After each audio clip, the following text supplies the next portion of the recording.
প্যাটার্নের কাজ মোটামুটি আমাদের শেষ। এখন আমরা প্যাটার্নগুলো সেম করব। আর প্যাটার্নগুলো সেম করার জন্য আমরা প্রথমে প্যাটার্নটা সেম করব হলো ফ্রন্ট পার্টের প্যাটার্নটা সেম করব। তার জন্য আমরা যাব হলো F4-এ যাওয়ার পরে এইখানে দেখেন, এই যে দেখেন সিম। আচ্ছা, এই যে সিম, এই প্যাটার্নটা আমরা আগে সিম করব। সিম করার জন্য আমরা এখন যে কাজটা করব সেটা হলো এখানে দেখেন, আচ্ছা এটাকে আমরা কপি করে রাখি। হ্যাঁ, কপি করে রাখি, এই জন্য সেটা আপনাদেরকে আমি বোঝাচ্ছি এখনই। আচ্ছা, এটা আমরা কপি করলাম। কপি করার পরে আমরা এখন যে কাজটা করব সেটা হলো F3-তে যাব। 3-তে যাওয়ার পরে এই যে ডিলেট, এই লাইনটা আমরা এখন একটু ডিলেট করে দিব। হ্যাঁ, এই লাইনটার আমাদের প্রয়োজন নাই, এটা আমরা ডিলেট করব। আচ্ছা, এখন আমি সেম করব হলো ফরন পার্ট। আর ফরন পার্ট সেম করার জন্য যাব হলো F4-এ যাওয়ার পর এই যে দেখেন সিম। হ্যাঁ, আচ্ছা আমি চাচ্ছি ফ্রন্ট পার্টটা যে আমি সেম করব। সেম করার পরে আমার যেন এই ফ্লাইয়ের যে মার্কটা, হ্যাঁ এই যে ফ্লাইয়ের যে আমি মার্কটা দিছি, এই মার্কটা যেন আমার থাকে, তার জন্য আমি এখানে রাইট ক্লিক করব। ক্লিক করার পরে দেখেন এটা সিলেক্ট হয়ে গেছে। হ্যাঁ, সিলেক্ট হয়ে যাওয়ার পরে এখন যদি আমি আমার ফ্রন্ট পার্টটা যদি আমি সিম করি, এই যে দেখেন এখানে সিম করব, এটা সিম করব, দেখেন আমার কিন্তু ফ্রন্ট পার্টটা কিন্তু এই যে দেখেন সেম করা হয়ে গেছে। আচ্ছা, এইখানে কিন্তু একটা জিনিস আপনারা দেখেন, এখানে একটা জিনিস খেয়াল করেন যে আমি কিন্তু ফ্লাইটা কিন্তু রাইট ক্লিক করে সিলেক্ট করার কারণে কিন্তু আমার শুধু ফ্লাইয়ের মার্কটা আসছে, আমার কিন্তু এই জায়গার মার্কগুলো আসে না। যেমন নির এই জায়গার লাইনটা আমার রাখা দরকার ছিল, এটা কিন্তু আসে নাই। হ্যাঁ, আমি আপনাদেরকে আবার দেখাচ্ছি কিভাবে করতে হবে। আচ্ছা, আমি এটা ডিলিট করে দিলাম, শিফট চাপ দিয়ে ধরে ডিলিট করে দিলাম। ডিলিট করে দেওয়ার পরে আবার এখানে যাই, আমি এই লাইনটা রাইট ক্লিক করি, আবার এইটা আমি রাখবো, এটাও রাইট ক্লিক করি, এটা রাখবো, এটাও রাইট ক্লিক করি, কিন্তু অবশ্যই শিফট চাপ দিয়ে ধরে রাখতে হবে। হ্যাঁ, আচ্ছা এটাকেও আমরা রাইট ক্লিক করি। দেখেন আমি যে লাইনগুলো রাখতে চাচ্ছি ওই লাইনগুলো আমি রাইট ক্লিক করে শিফট চাপ দিয়ে ধরে লাইন রাইট ক্লিক করে কিন্তু আমি সিলেক্ট করে নিলাম। হ্যাঁ, করে নেওয়ার পরে এখন আমি সেম করব। সেম করার জন্য এই যে সেম, এখন যদি আমি এগুলা সেম করি, দেখেন এই যে মোটামুটি আমি এই দেন সেম করা শেষ। এখন যদি আমি রাইট ক্লিক করি, দেখেন আমার যে মার্কগুলো রাখা দরকার, কারণ দেখা গেছে আমার নি মার্কটা আমার দরকার আছে, এখানে দেখেন থাইয়ের এই মার্কটাও আমার দরকার আছে, এই লাইনটা দরকার আছে, এই হিপের এই লাইনটাও দরকার আছে। হ্যাঁ, তাহলে আমার যে লাইনগুলো দরকার ওই লাইনগুলো আমি রাইট ক্লিক করে সিলেক্ট করার পরে আমি সেম করলাম, আমার লাইনগুলো থেকে গেছে। আচ্ছা, এখন আমি করব হলো এই ফ্রন্ট পার্টের একটা ফ্রন্ট পকেট আছে। হ্যাঁ, তাহলে আমি ফ্রন্ট পকেটটা সেম করি। ফ্রন্ট পকেটটা সেম করব এখন। এই যে আমার ফ্রন্ট পকেট সেম করা শেষ। এখন আমি সেম করব হলো ফ্লাই। এই আমার ফ্লাইটা সেম করার কাজ শেষ। আচ্ছা, ফ্লাইটা সেম করার পরে ফ্লাই কিন্তু একটা জিনিস, আরেকটা কাজ বাকি আছে, সেটা হলো ফ্লাইটা কিন্তু আমার এখন অ্যাঙ্গেল হয়ে রয়েছে। হ্যাঁ, তো আমার ফ্লাইটার অবশ্যই সোজা করতে হবে। আর সোজা করার জন্য আমরা যাব হলো F2-তে যাওয়ার পরে এই যে রোটেশন দিয়ে যদি আমি এখানে একটা ক্লিক আর এখানে একটা ক্লিক করি, দেখেন আমার কিন্তু এটা সোজা হয়ে গেছে। আচ্ছা, সোজা হয়ে যাওয়ার পরেও কিন্তু এই জায়গার মধ্যে দেখেন একটু কেমন জানি মনে হচ্ছে না, বাঁকা এই জায়গাটা। আচ্ছা, এই জায়গাটা সোজা করার জন্য যাব হলো আমরা F1-এ যাওয়ার পরে যদি আমরা এই যে রোড টু পিটিএস যদি নেওয়ার পরে যদি এই পয়েন্টে ক্লিক করে এইখানে যদি আমি রাইট ক্লিক করি, দেখেন এই দেখেন লাইনটা দেখছেন কত সুন্দর সোজা হয়ে গেছে। হ্যাঁ, এখন আমরা করব কি, এই পয়েন্টটা ডিলিট করে দেব, এই পয়েন্টটা আমাদের প্রয়োজন নেই। আচ্ছা, এখানে দেখেন ফ্রন্ট পকেটটাও হয়ে গেছে, সেম করা শেষ। এখন আমাদের সেম করা বাকি আছে কি, ব্যাক পার্ট। আচ্ছা, এখন আমরা ব্যাক পার্টে যাব। ব্যাক পার্টে যাওয়ার পরে আমি চাচ্ছি যে আমার ব্যাক পার্টের এই লাইনগুলো থাকবে। হ্যাঁ, যেমন এই লাইনগুলো আছে থাকবে, তারপরে ব্যাক পকেটটা থাকবে। তার জন্য আমি করব কি, আমি যদি সবগুলা লাইনই এই জায়গায় রাখতে চাই, কথাটা আপনারা বুঝেন, যদি আমি সবগুলা লাইন রাখতে চাই তাহলে আমি যদি এইভাবে একবারে সিলেক্ট করি, এই যে একবারে যদি এইভাবে সিলেক্ট করি, সিলেক্ট করার পরে যদি আমি এখন সিম করি, দেখেন আমার কিন্তু সবগুলা লাইন থেকে যাবে। হ্যাঁ, এই যে দেখেন সবগুলা লাইন কিন্তু আমার, এই যে দেখছেন সবগুলা লাইন কিন্তু আমার আছে। আচ্ছা, এখন আমি এখানে আরেকটা কাজ করব, সেটা হলো আমাদের ব্যাক পকেটটা তো বের করতে হবে, তাই না? আচ্ছা, ব্যাক পকেটটা আমি যে সেম করলাম, এই যে ব্যাক পকেটটা সেম করা শেষ। এই যে দেখেন ব্যাক পকেটটা চলে আসছে, কিন্তু ব্যাক পকেটে কিন্তু আমাদের একটা কাজ বাকি আছে।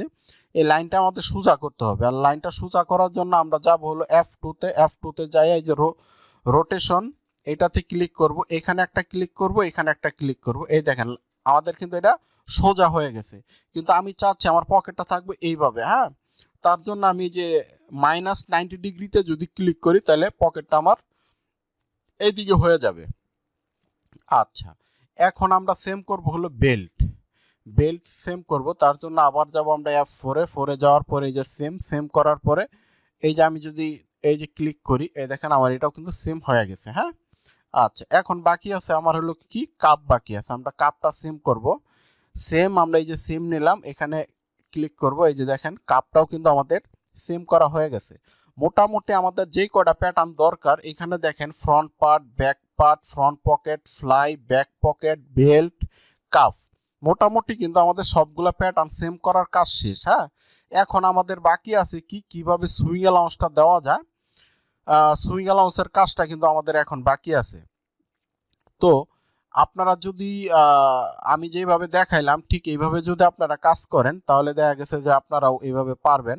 আচ্ছা, এইখানে একটা জিনিস আপনাদের একটু ক্লিয়ার করে দিই। এখানে দেখেন আমি কিন্তু সিম করার পরে এখানে একটা সমস্যা হয়ে দাঁড়াইছে। সমস্যাটা হলো কি জানেন, এইখানে দেখেন এই যে আপনাদেরকে ক্লিয়ার বোঝার জন্য আরেকটা জিনিস বলি। এইখানে দেখেন এই পয়েন্টটার ভিতরে দেখেন জায়গাটা, পয়েন্টের ভিতরে কিন্তু ক্লিয়ার দেখা যাচ্ছে, আর এই পয়েন্টের ভিতরে কিন্তু কেমন যেন একটা হিবিজিবি লাগতেছে, যেন ভিতরে যেন বাড়তি পয়েন্ট আছে, তাই না?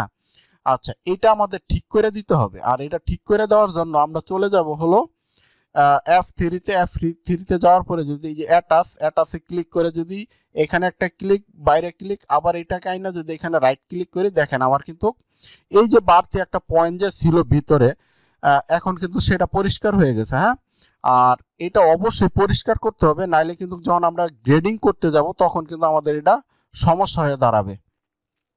তো সেম করার পরে আপনাদের অবশ্যই এই জিনিসটা লক্ষ্য রাখতে হবে, নাইলে দেখা গেছে যদি গ্রেডিং করতে যান তখন দেখবেন যে গ্রেডিং দেখা গেছে আপনি গ্রেডিং করতেছেন বডিতে, হয়ে যাবে হল লাইনের ভিতরে, তাহলে গ্রেডিং করতে অনেক সমস্যা হবে। হ্যাঁ, তো এই প্রত্যেকটা পয়েন্ট আপনারা এইভাবে ঠিক করে দিবেন, আমি যেভাবে করলাম। এখানে আইসা বাইরে ক্লিক করবেন, ক্লিক করার পর আবার এটাকে নিয়ে যাই এখানে রাইট ক্লিক করবেন, তাহলে আপনাদের বাড়তি পয়েন্টটা চলে যাবে। হ্যাঁ, সেম এটা এই। তো অবশ্যই বাড়তি পয়েন্টগুলো গ্রেডিং এর জন্য বাড়তি পয়েন্টগুলো খুবই সমস্যা, এগুলো আপনারা অবশ্যই ঠিক করে দিবেন, কারণ যদি এইগুলো ঠিক না করেন দেখা গেছে গ্রেডিং এ যায় আপনার অনেক সমস্যা ফেস করতে হবে। এই যে দেখেন আমি কিন্তু সবগুলা পয়েন্ট এখন কিন্তু আপনার ফ্রন্ট পার্টে দেখেন বাড়তি কোনো পয়েন্ট নাই, দেখছেন এই পয়েন্টগুলো কত সুন্দর হন ক্লিয়ার। হ্যাঁ, তো অবশ্যই আচ্ছা, এটা কিন্তু আবার সমস্যা আছে, দেখছেন এটা কিন্তু আমরা ঠিক করি নাই, যেগুলা ঠিক করছি এইগুলা দেখেন কত সুন্দর ক্লিয়ার, আর এইগুলা গ্রেডিং করতে আমাদের কোনো সমস্যা হবে না, কিন্তু এইখানে যদি আমরা গ্রেডিং করি তাহলে আমাদের সমস্যা হবে। দেখা গেছে আমি গ্রেডিং করতে চাচ্ছি হলো বডিতে, গ্রেডিং ধরে নিবে লাইনেতে, তখন দেখা গেছে আমাদের গ্রেডিং করতে খুব সমস্যা ফেস করতে হবে। অতএব আমরা অবশ্যই সেম করার পরে এই পয়েন্টগুলো আমরা অবশ্যই ঠিক করে দিব। হ্যাঁ, এগুলো আপনার মনে রাখবেন, কারণ গ্রেডিং এর আগে অবশ্যই প্রত্যেকটা পয়েন্ট আপনার দেখতে হবে যে এখানে কোনো বাড়তি কোনো পয়েন্ট আছে কিনা, আর বাড়তি পয়েন্ট থাকা মানে কি জানেন গ্রেডিং এর জন্য অনেক অনেক সমস্যা। আচ্ছা, এই বাড়তি পয়েন্টগুলো আমার দরকার নাই, আমার যেই কয়টা পয়েন্ট দরকার আমি ওই কয়টা পয়েন্টই এখন রাখবো। হ্যাঁ, আচ্ছা, এখন আমি দিই ব্যাকপার্টের অবস্থাটা কি আছে। আচ্ছা, আমি ব্যাকপার্টে আসলাম, আসার পরেও দেখেন ব্যাকপার্টও সেম অবস্থা হয়েছে। হ্যাঁ, তাহলে এটাও আমরা এখন ঠিক করে দিব, এই যে বাইরে একটা ক্লিক করব, এখানে যে রাইট ক্লিক করব, আবার এটা বাইরে রাখবো, আবার এখানে এসে রাইট ক্লিক করব, এই যে অ্যাটাচ দিয়ে। হ্যাঁ, আচ্ছা, এই পয়েন্টটাও সমস্যা, এটাও বাইরে ক্লিক করব, আবার এখানে রাইট ক্লিক করব, সেম এটাও এখানে ক্লিক করব, আবার এখানে রাইট ক্লিক করব, আবার এটাও বাইরে ক্লিক করব, আবার এখানে যে রাইট ক্লিক করব। দেখেন এখন কিন্তু প্রত্যেকটা পয়েন্ট কিন্তু পরিষ্কার, আর প্রত্যেকটা পয়েন্ট যদি পরিষ্কার থাকে তাহলে দেখা গেছে আপনার গ্রেডিং করতে অনেক সুবিধা হবে। আচ্ছা, এখন ফ্রন্ট পার্ট ঠিক করছি, ব্যাক পার্ট ঠিক করছি, এখন আমাদের বাকি আছে দেখি বেল্টে যাই, দেখি বেল্টের অবস্থা কি আছে।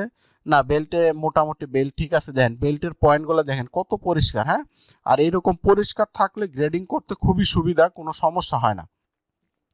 এখন আমি দেখি ফ্রন্ট পকেটের অবস্থা কি আছে। হ্যাঁ, ফ্রন্ট পকেটের অবস্থা মোটামুটি ভালো, কোনো সমস্যা নেই। আচ্ছা, কাপের অবস্থাটা দেখি, কাপে যাই, কাপ, হ্যাঁ কাপটাও ঠিক আছে, দেখছেন পয়েন্টগুলো কত সুন্দর পরিষ্কার। আর একটা জিনিস মাথায় রাখবেন, সেম করার পরে অবশ্যই আপনারা পয়েন্টগুলো চেক দিবেন।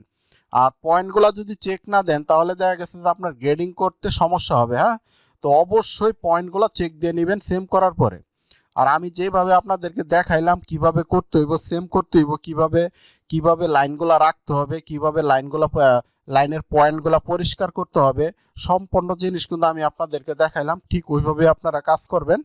তো এরপরে আমরা করব যে কি সুইং অ্যালাউন্সগুলোর কাজ করবে এরপরে। তো ঠিক আছে, এই পর্যন্ত আপনারা কাজ করেন, এরপরে আমরা দেখব কিভাবে সুইং অ্যালাউন্স দেওয়া যায়। হ্যাঁ, তো ঠিক আছে, কাজ করেন।